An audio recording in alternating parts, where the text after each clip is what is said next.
Good morning. Welcome to another brand new week. It's the 15th day in the month of January 2024, and this is the paper review on Quest Television here in Ughelli, Delta State. My name is Alex Ogunaya, and I have here with me Comrade Efe Odomo. Comrade, good morning. Yeah, good morning. This month is gradually running away. But we're halfway. It's halftime if it's football. It's halftime. Talking about football, did you watch Super Eagles game last night? In fact, in this country, the world these days in football, anybody can beat anybody. Yes, indeed. Cape Verde did that against Ghana. There is no more big names. No more minnows and no more big names. We saw that. And the tournament is just about 2 days away. We're going to see more upsets. Okay, let's just play that down a bit and then go straight to what we have today. There are 5 papers, I hope I'm correct. Punch, Daily Trust, Vanguard, The Nation. 4 papers actually up for review this morning, and let's just quickly dive into them. We're going to start off with the Punch newspaper. 7 major marketers get approval to sell Dangote fuel. That's the lead story on the front page of the Punch newspaper. God willing, Dangote fuel, is it fuel now, or aviation fuel and diesel will be in the market before the end of this month. This is according to the officials of the company. Still on the front page, passengers stranded as BRT drivers down tools over pay. The full story is on page 6. And below that one, ex-minister's friend offers to pay 50 million naira to abducted Abuja girls. That's on pages 4 and 5. And still on the front page of Punch newspaper, this time above the masthead, policemen not permitted to search citizens' phones. Lagos CP. Policemen not permitted to search citizens' phones. Okay, Tinubu's trip got 3.4 billion naira in 6 months. That's according to governor spent, whatever that is. EFCC. Nigerians want ex-governors to account for 72 billion naira. Huge money there. And of course, that's that from the Punch newspaper. Not much on its front page today, but this time, Daily Trust, bandits hold 5 sisters after killing 1 in Abuja. This is a sad one. The Daily Trust newspaper is leading with a very sad story. Bandits hold 5 sisters after killing 1 in Abuja, and it has the riders. The rider demand 100 million naira. Pantami's friend raises 50 million naira. 4 other captives killed in Kaduna. Ilori Union urges federal government to rescue abductees. We've intensified rescue operations. Police. That's the lead story on the front page of Daily Trust. Directly below the masthead, airlines trapped funds, pressure mounts despite $61 million release. And 100 days of war on Gaza, Israel kills nearly 24,000 Palestinians. You can read up that story. It's on the front page of Daily Trust newspaper. And Super Eagles avoid upset against Equatorial Guinea. Comrade Kubade and I were just talking about that game. And finally, Federal Capital Territory primary school teachers begin strike today. I thought Wike is in charge of that place. He's an action man. What is he doing? Okay. Is it just talk, no action?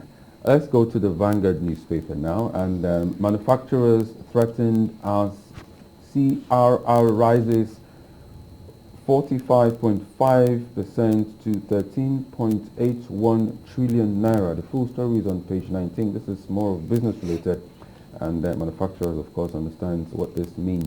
Ohaneze youth raised Tinubu Flay media trial of Beta Edu.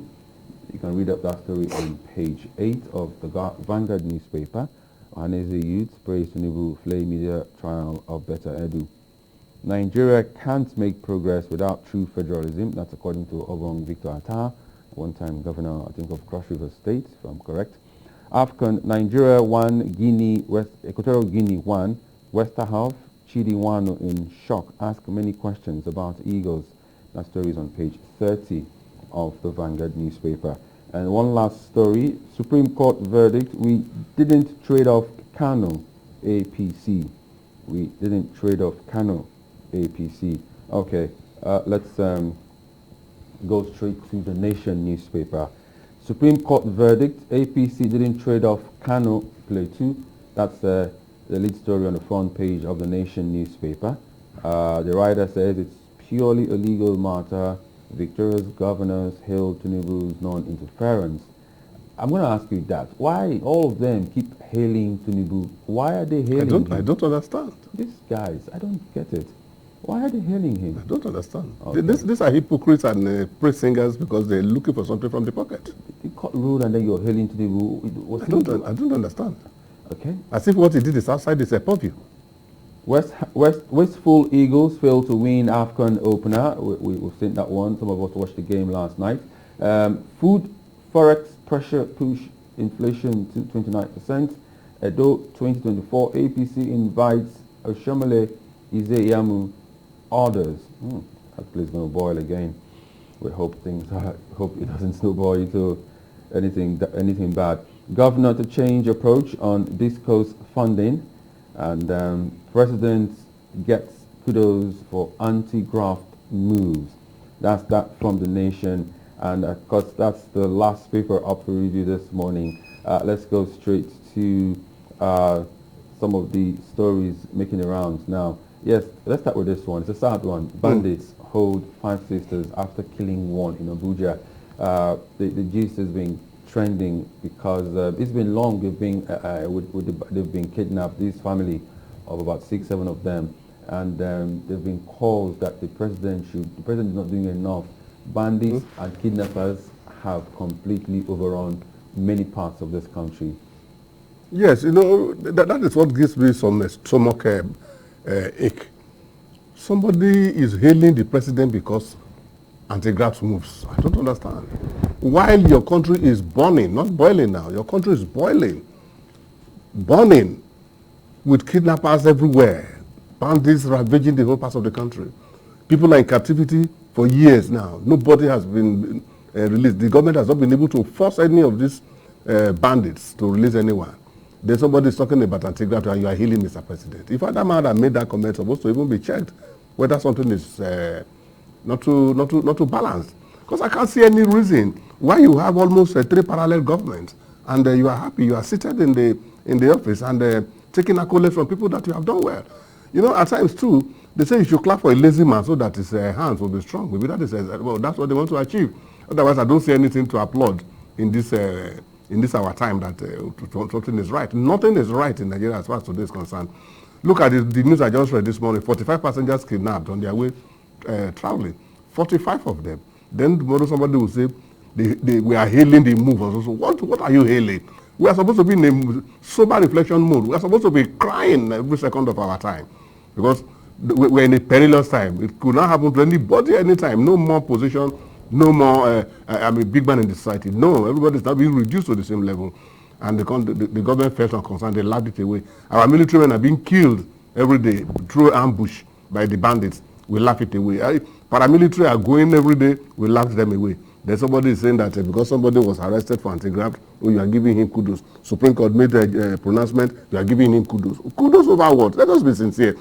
It does not mean that somebody is your own brother, even your own father, and he does something that is not wrong. You will not talk because you want his interest protected.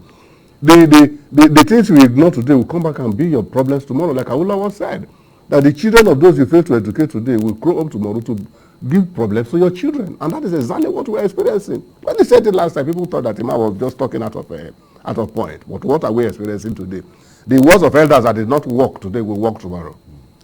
So, we are in a serious trouble. We should stop this praise singing and face reality. Okay. Another issue I wanted to look at is the story captured above the masthead of the Punch newspaper. It says policemen not permitted to search Nigerians' phones. That order has been there long ago. But the thing is, who is going to checkmate the policemen that are doing this? You've given the order. Who is going to carry out the order? It's the same police that will carry out the order. And if you tell the police to carry out the order that they gave on their own, who is going to implement it? The problem is enormous, actually. It's a thing that you cannot actually pinpoint where the head or the tail is. Actually, what they are doing on the road is terribly wrong. You will see them park some cars along the road, even they drive some of them into the bush a bit, and they allow the passengers to disembark, and they collect their phones and start checking them one after the other. Why must we be living in an animal kingdom? Sorry to use that language. But we are not, it's not palatable at all. You see some boys when they are traveling, they hid their phones inside their boxes. Or there are elderly people, they tell them, I beg, let me hold this phone till we pass a checkpoint. Why should it be so? Why should it be so? There are laws that are guiding everything, but I don't think the police are obeying the law. I was traveling one day. My car had a tinted nylon, not factory manufactured. Tinted nylon. Around the logo, I was going to Lagos. And they stopped me. They said, my car is tinted. I said, no, that this thing is nylon. They said, no. One of the policemen entered inside the car and tore it into two just to create an evidence. And one of them came to my front and was putting gun on my chest. And the other one was searching my pockets. But for what now? He said, what I've done is a criminal offense. So even the gun they are putting on my chest, what is it? Is it not a criminal offense on its own? They discharged me, everything I had. And I told them that, look, I'm traveling. How do you expect me to get to Lagos now? They say, if I get to Benin, I should go and withdraw. How do I withdraw? They said, I'm not concerned them. You see? So this things happen it happens with impunity. So they robbed you in essence. They robbed you. That is the meaning. If I was alone, only God knows what will have happened. Only God knows. Now, we operate with impunity because nobody is checking anybody. You see another person coming, even a higher ranked officer, they will just look at it, they will say, hey, that one passes on his own without asking what is happening. Corruption has eaten so deep that everybody thinks that whatever they do it and get away with it. And actually, that is how it is. You cannot commit any crime in Nigeria today. Like somebody was saying that if you have any issue with anybody, instead of going to the police station, try and settle that matter. Because if you go there, what you will even meet will be different from what you have in mind entirely. Or you even get your way through to the court. The case may be there for the next 30 years. No justice, no judgment, nothing. So that is why people tend to commit crime. Because they know quite well that the judgment is very, very slow. And at times, it may not even come at all. Okay, it's all right then. Okay, let's look at this now. Manufacturers threatened as CRR rises 45.5% to 13.81 trillion naira. Huge figures here. You know, it does look like things are not getting any better. Yes, it does look like things are not getting any better. Things are not getting any better. Look, the cost of your production continues to rise. You are not doing anything to bring the inflation rate down. How do you expect that the market forces will not take its toll? It is a direct function of the variable cost. Now, you are talking about your power supply, which is not even there. You are using independent power supply, which is like the AGO and all these things to run it. And the foreign exchange also continues to rise. The naira value continues to come down. How do you now think that the manufacturers will not be hard hit? It's not only the manufacturing section. It's only that the report is talking about the manufacturing section. Every sector of the economy is witnessing unprecedented high rise in cost. And if this thing continues, Alex, I can bet you, I don't know what can happen. And if it leads to social unrest, the anger alone will be too much for the government to bear. That is why I always shout it, let the government do what is needful before the needful itself start finding the government. Okay, let's just quickly look at the Super Eagles. They were in action last night. They played 1-1. Was that a good start? At all, I don't think it's a good start. Because Nigeria is a powerhouse in football. Equatorial Guinea is just coming up. But like what is in the world these days, anybody can beat anybody at any point in time. Everybody now has professionals in their team. There is no longer issue of it's only one country that has players in England, in Spain and co. Everybody now everybody has their players everywhere. So it's 11 professionals against 11 professionals, and professional coaches too from the other side. But that does not mean I think we should have been able to at least win that match. But if you look at it, we take solace from Ghana and Cape Verde.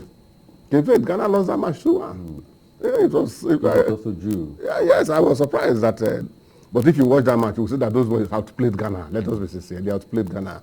The first time they came, I think they left in the first round, and the coach said the best team in the tournament is going out. And actually, I agree with him. They played football, but now they are developing. I think they have come a long way. Let us give it to them. Okay. Let us give it to them. Well, the competition, which began on Saturday, will run until February 11th, when a winner will emerge in Cote d'Ivoire. We hope it will be the Super Eagles at the end of the day, but if it's not the Super Eagles, let's keep enjoying. Look at Maroc football. 88. Just 1 second. Look at Maroc 88. Nigeria lost the first match to Algeria. Yes, 5-0. scandalously. We went to the final. I think 5-1, and then lost the final again. Just 1-0. 1-0. Yeah, Yes. I remember. Okay, that's how we leave it for today. Thank you so much for being part of the program. Quest today. Do stay tuned. I am Alex Bunaya. Good morning.